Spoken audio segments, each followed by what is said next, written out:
The one, the only Bill O'Reilly is joining us now. Bill, any thoughts on this hospital and what's happening over in England? You know, this isn't the first time that the British authorities have basically said our posture is that if a child or an elderly person cannot survive, if we deem that to be true, then we're not going to do anything to elongate the life. That's what it's about. And they're not going to deviate out of that. The atrocity, though, is that, as you pointed out, the Vatican said, look, we'll care for the child. You know, we believe that life is sacred, and there's a cycle of life, birth and death, and that we'll take care of the child at our expense. So why would the British authorities say, no, you can't do that? That's when you get into real oppression. But I want to address your remarks about America. You know, we live in a climate now where there are a substantial number of American citizens who simply reject any kind of debate or any kind of alternative view on abortion. And they say, well, I know when life begins. And it doesn't begin until this date. I know. And then you look at them and you go, how could you possibly know? Nobody knows that. All right? And human DNA and all of the science says that life begins on conception, and 95% of the doctors in the United States will not perform abortions because of that. Did you know that, Beck? 95% will not perform abortions? I didn't know that. I didn't know that. 95%, according to the AMA, of American doctors will not do the procedure. So that's pretty strong evidence, I think. But if you present the evidence, then you're misogynist. You're against reproductive rights. You hate women. And the New York Times has taken the lead on this. They're the lead media outlet that promotes abortion as a civil right, not an issue to be discussed, not an issue to be, as Bill Clinton once said, rare. We should be everybody should be going together to make abortion rare. As you pointed out, it's not rare. In some circles, it's used as birth control. I know a woman who had 6 abortions, and she doesn't want to use birth control. And when she gets pregnant, she just goes down and has an abortion that Planned Parenthood sets up for her for free. And so all of this stuff is in play. It's all real. And you got to, to get people's attention to talk about something this horrendous is very difficult because we live in an age of narcissism where people don't want to pay attention to that. So, Bill, let me go back to Alfie Evans because I don't know if you saw what the police have put out, but they issued a tweet that said, I would like to make people aware that these posts are being monitored and remind social media users that any offenses, including malicious communications and threatening behavior, will be investigated where necessary, and it will be acted upon. That's not the only one that they put out yesterday. They put out a few of these saying, we're watching your social media, and we will come after you. This is getting more and more Big Brother-esque. And controlling of the life. And I wonder if it would happen. Let me just jump in here and put it into some kind of perspective. I don't disagree that the British authorities could not care less about the life cycle. I mean, it's clear they don't. It's a secular country. They don't believe in religion over there. I mean, their main religion is the Anglican faith, founded by that great theologian, Henry VIII. Okay? So I don't want to be disparaging, but they don't care about religion. But what the police did was, because of this hospital, the people running the hospital have been threatened. Their lives have been threatened, and that's what this is pretty much all about. So I would like to know what you would do, Bill O'Reilly, if you had baby, Alfie O'Reilly. I would have gotten out of that system. I have a friend, Graham Barker, who is a physician in Great Britain. I lived there for a year. And Barker is a private physician. He doesn't take government subsidies of any kind. But you got to have money to pay him. And these people don't. So they're but say that you're not Bill O'Reilly's wallet. Right. and you are his parents, what would you do? I would go to Italy. I would for a long time ago, because this is not the first time this has happened. So as soon as the diagnosis came down from the hospital that your baby's going to die and we're not going to elongate the baby's life under any circumstances, the next day I would have been on a plane or a train to Italy and to appeal to the Vatican, because the Vatican will help. So that's what I would have done. Do you think this is coming here and people will No, I tolerate don't think it's coming here for constitutional reasons. I don't think you're ever going to have euthanasia here. I don't think you're ever going to have a system whereby the government prevents you from going to Rome to save your baby or elongate the baby's life. I don't think you'll ever have that because of constitutional issues. Our Constitution is much stronger than Britain. But what I think that there is going to be a struggle about, and it's a shame, is this abortion business. Because if you are pro-life, if your religion or your morality dictates that you believe a baby is a human being on conception, now it's allowed that the other side can attack you and demonize you and try to destroy you. That's really the essence of this. We live in a society, the Supreme Court has ruled Roe v. Wade that abortion is the law. Okay, but to attack people, to try to harm them because they hold an opposing point of view, as the liberal media does, is disgraceful. Back with Bill O'Reilly here in just a second. Also, earlier this week, I talked to Dave Rubin about abortion. He's a guy who used to describe himself as a progressive. A year ago, he started down this road, and he is still pro-choice. But we had a fascinating conversation about he recognizes that he's being hypocritical in some ways, and he kind of hinted that I know I'm going to be moving at some point. More with Bill O'Reilly in just a second. We have to cover the end of the Korean War, which, much to many people's surprise, is still going on. We'll have that coming up next.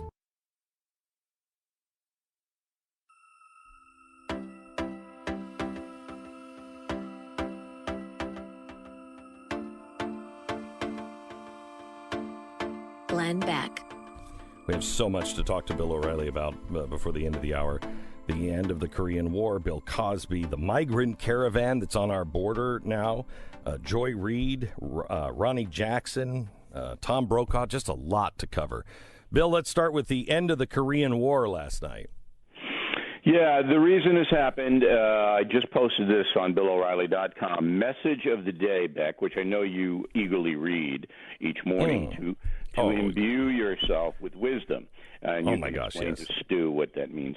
Anyway, here's what happened. You ready for what really happened?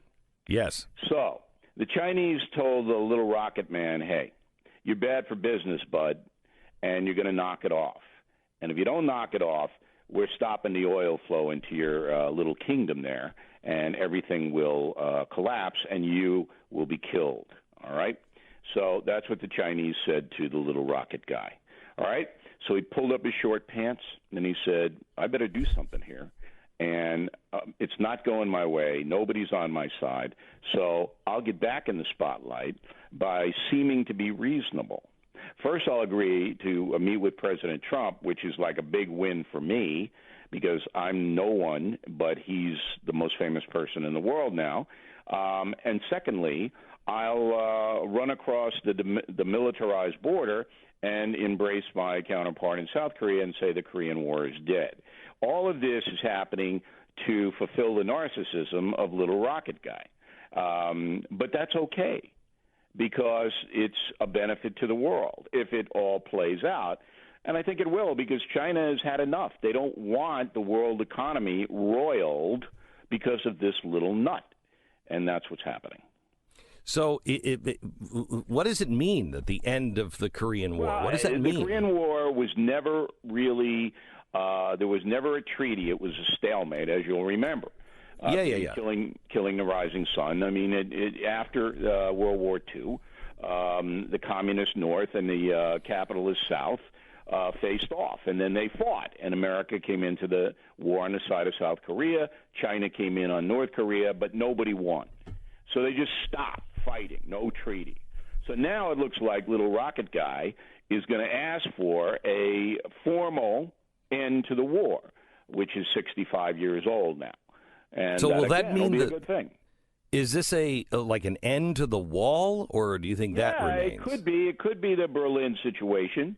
They could have, but the problem for Little Rocket Guy is, and why I don't think the wall will come down, is because as soon as it comes down, everybody in North Korea will leave. He'll be alone. Yes. All right. Yes. They'll all go, "Yay, see you." Yeah. And Yeah. South Korea doesn't want that because then they'd have to feed them all. China doesn't want that. So it'll probably still remain the same, but the level of threat from North Korea will drop at least in the short term. Bill, so is there a quick question here? If you're going to use the nickname, shouldn't you use it with the Elton John song? You're calling him Little Rocket Guy. Is there a reason I you're like not calling that better than Rocket Man because I don't consider this guy a man. Okay. You know, a real man doesn't murder people and doesn't starve his own population. Okay. So Little Rocket Guy, I think, is just even more insulting. And part two, the second part of this is, yes. If you have, are you concerned that everyone declares peace in our time? We pull out our troops. Everyone's pulls down their defenses, and then North Korea can go into South Korea without any opposition. Well, we're not going to pull our troops out, number one. That'll never happen because you just need them there strategically. You need the air bases because of China. So that's never going to happen. Look, the guy, he's crazy. He could do anything. But at this point, it's a big win for Trump. Of course, that's why the liberal media is playing it down. You're not going to see it. This will be a one-day story. And then, look, the best thing that Kim Jong-un could have done, as I pointed out on BillO'Reilly.com, is gone to South Korea with Stormy Daniels. All right? If he had done that, they would have covered massive coverage everywhere. Yes. And Stormy it's really amazing. It's really amazing. Would have done it. How do you not recognize this as a Trump victory? Well, they don't want, of course it's a Trump victory because China knows that Trump is going to give them a hard time unless they cooperate on North Korea and the trade imbalance. China knows that. Obama couldn't care less. They can do whatever they wanted when Obama was in White. Trump's a different guy. Isn't the reason, though, that we don't recognize it as a Trump victory is that it's not yet a victory, right? It's a step in the right direction. But Stu, don't you want the story to be covered? Oh, absolutely. Yes, of course. Mm-hmm. I'm telling you, you go out now and you talk to the American public about, hey, did you see what Kim Jong-un did today? And they look at you like, what? What? What? And then you said, he was with Stormy Daniels. Really? Really? It's true. You put Stormy in the middle of this. Again, that's why Rodman, that's the only time North Korea ever gets covered is when Rodman went over there. If you throw Stormy in the middle of this. I think they threatened that he was going to go back, and that was another reason why they're. Oh, Bill. Happy with that analysis, Beck. I think that's the best. I think it's pretty good, Bill. I think it's pretty good, and I take a little bit of umbrage, if you will, with Stu here on it's not really a Trump victory because it's not done yet. Yeah, it's not, and I don't want to declare peace in our time. I don't want to be Neville Chamberlain, but it is movement that we have never seen before, and if anyone else were president, we would not be seeing this movement. Now, how it ends, I don't know, but today, it's a victory. Glenn Beck, Mercury.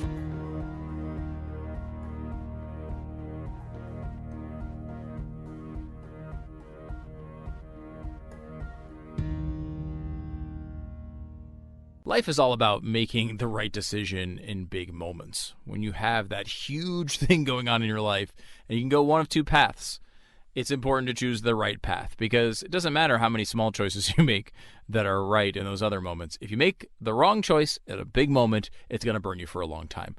I can give you a good example of this. Real estate agents. If you pick the wrong real estate agent and then you have to go through selling or buying a home, it can be a mistake that haunts you for a really long time.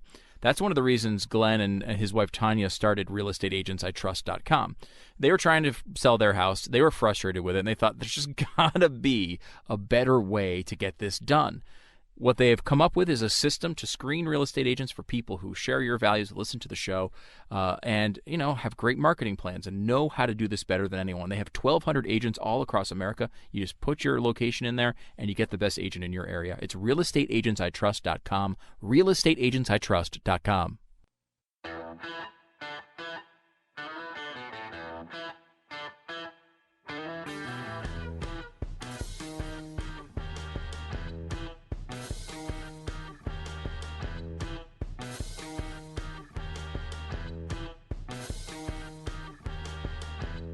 This is the Glenn Beck Program. So we have Bill O'Reilly on, and I would like to ask him, no bloviating, word of the day, Bill. Okay. We have a lot to go over. Let's start with the migrant caravan that has now reunited in Tijuana, and they're planning on crossing the border together this weekend and come into the United States illegally. Yeah, not going to happen. Mexican police will stop it. You don't think that America is going to have to get involved in something like what's happening with the Palestinians? No. I think that the Mexican government, again, this is because of Trump, is so scared of him that and NAFTA is being renegotiated, as you know, right now. So those people are, they'll have brunch and then they'll go home. Why wouldn't the Mexican government have stopped it beforehand? I mean, if they did. If we knew that they broke it up in central Mexico, and there's a few diehards, but not that many. But they did break it up after Trump said you better break it up, or 600 of them. Yeah, I believe there's 600 of them. I don't think so. I don't think there's that many. There may be 200 or whatever. It's a stunt. But the Mexican police are pretty tough, and they're not going to let these people get to the border. That's a big border crossing, by the way. And I predict, I could be wrong, that the demonstrators won't even get close to the border. That would be great if that were true. Let's go to Joy Reid. Do you know Joy Reid? I do not. Never had the pleasure of meeting the woman. Okay. She first said that her website was hacked. No. She first said that she has made homophobic statements in the past. Then she said that her website was hacked and the homophobic posts were fabricated. Now we know, after some forensics, that this would have had to be a really sophisticated hacker that could have seen the future, because the Library of Congress went and archived all of the blogs at the time in 2006, and these posts were on the blog at that time. So unless they went back and fabricated them, either broke into the National Archives as well, or they fabricated it at the time, hoping that she would become famous and all of this would matter. Looks like she wrote them. Yeah, it looks like she wrote them. So now we have a far-left person who doesn't like gays, or at least didn't like them, and that's what we have, and that's, I think, the truth. And so what should happen to her? NBC is probably going to just ease her out. That's usually what happens in these big organizations. But I really can't predict what will happen, other than she's lost credibility among her core believers, so that's not a good thing for her. Okay, there's the breaking news stations. Breaking news, Bill O'Reilly seems to claim that Joy Reid has believers. Yeah, sure. I didn't even know she was even on TV. That MSNBC cult, they should move to Eastern Oregon, where the Rajneesh guy was at one time, and they can live there all together. That's what I would like to see. NBC seems to be having trouble. Talk to me about Tom Brokaw. I know Brokaw for a long time. As I told you when I had to deal with this, there are two things that are in stone. Number one, you take each case on its own. You do not generalize about anything. Number two, nobody really knows what happened, because nobody was there other than the principals who lodge accusations and those who deny. So when you keep that into perspective, the other bit of wisdom that I gave you and Stu was that every single prosperous man in this country is at risk. Not one man in America who's prosperous is not at risk. Now, I don't know what happened with Tom Brokaw. I hear rumors every day of 30 famous people that are going to be accused of stuff, misconduct. All right? I don't know. I don't know what happened. I always feel bad when lives are disrupted this way because it happened to me, and I know how painful it is. Bill Cosby, he was found guilty yesterday. I think justice was served. I think he did it. I think he's got a shot on appeal, though, because the state, the prosecutor's office, I mean, they did some pretty underhanded things, but I think the jury's verdict is correct from what I can see as a journalist covering it. There does seem to be a significant line between a lot of these accusations and the Cosby situation. And that Cosby's case goes to court. There's an actual proceeding. He's found guilty. We've had a lot of accusations about people, and there have been very few of these supposedly illegal acts that have actually been prosecuted, including even Harvey Weinstein. Yeah, well, again, I mean, it's up to the authorities to bring these cases, but I can tell you there's a big story in New York City right now. The city government had to deal with 1,312 complaints of sexual harassment from July 13 through 2017. 1,312. 221 were substantiated. So this is a complicated situation, all right? And it's a situation that is brutal because women and men should not be abused by anyone in power, but there are also a lot of false accusations in this world. So let's talk about an accusation that's not being covered, really. The Clinton campaign effectively laundering $84 million during the 2016 election. Mm-hmm. The press is up in arms over, $130,000. And has this violated campaign finance? $130,000 to Stormy Daniels, which I think, if it's true, it's a big deal if it broke any laws. But this is $84 million, and they can't seem time to report on this. You know, look, the Clintons from day one have gamed the system. And I told you guys this. I have a foundation, a charitable foundation named after my parents. And we, over the years, have given away millions and millions of dollars. I have never taken a cent from that foundation. The New York Times, trying to hang me, investigated that foundation every which way, and they found it was clean and beneficial. Of course, they didn't print that, all right? But we knew they were investigating because my attorneys were giving them all the documents they asked for. They wanted to tie that into that I was the worst person on earth. Now, Clinton Foundation has raised hundreds of millions of dollars, hundreds of millions, and that's provided the Clintons themselves with money, with private jets, with writing off pretty much everything they've ever done. They game the system. They game it. And, you know, you're right. Who cares about that? Does Jeff Sessions care about that? I don't think so. I haven't seen anybody in the Justice Department caring about it. You know, if Trump hates Hillary so much, why doesn't he get on it?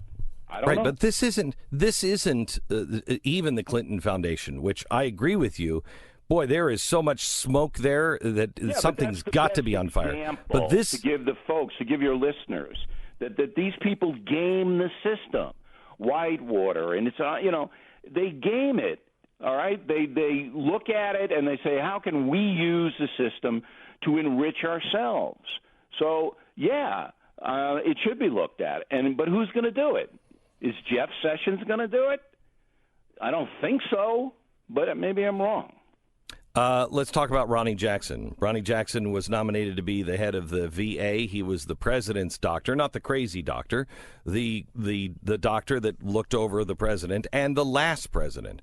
Both presidents have spoken highly of this man. Yeah. Obama was completely silent as they eviscerated this man's credibility. Yeah, Thoughts? Because that's his modus operandi. He's not jumping in the fray. Look, anybody attached to Trump, if Trump likes you, then the media is going to try to destroy you. I mean, that's part of the Me Too movement as well. If you're on the side of Trump or perceived to even be fair to him, they're going to try to get you. So Ronnie, I don't know what Ronnie did. He's an admiral. He served his country well, as you pointed out. 3 presidents. He was W's physician too. Loved the guy.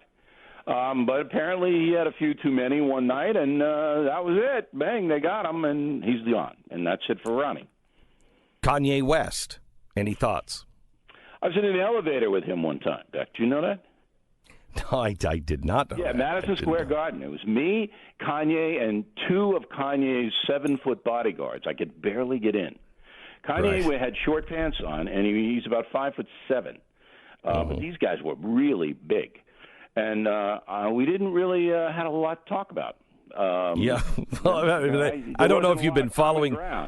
I don't know if you've been following what he's been saying on Twitter this week. He likes Trump. He likes him. So Kanye's got a new record, and what better way to have everybody turn their attention to Kanye than to say, I like Trump. And then, John Legend, who's going for a PhD in political science, I believe, tweets, Kanye, how could you turn on us like this? You're so brilliant. I love you, but you have to hate Trump. I love you, Kanye, but you have to hate. I can't love you. That was John Legend. Sounded just like him. Wow, that was very good. I thought you were playing a recording. Thank you very much. So do you think that there's anything to be said? Dave Rubin, I was talking to Dave Rubin and Ben Shapiro this week, and they both seem to believe, and I fall into this category, that, what he's done is he's breaking a cultural barrier. He's speaking to people that are not involved in the everyday back and forth. And all he's saying now is, don't we have a right to have a different opinion? Why? I'm just saying this in love. I like Hillary. I like Trump. I don't like everything Trump does. I don't agree with everybody on everything. But don't we have a right to have a different point of view? I think that's... You don't have a right to have a different point of view. If the Hollywood elite say that somebody's bad, they have to be bad, or you don't work, or you can't go to a restaurant, and we hate you. I mean, that's what's happened in this country. Come on, we all know it. So, Kanye can say what he wants because he has tens of millions of dollars, but if Kanye were a character actor and was just trying to go for a few roles to keep his mortgage paid, he couldn't say what he wanted, and that's the truth.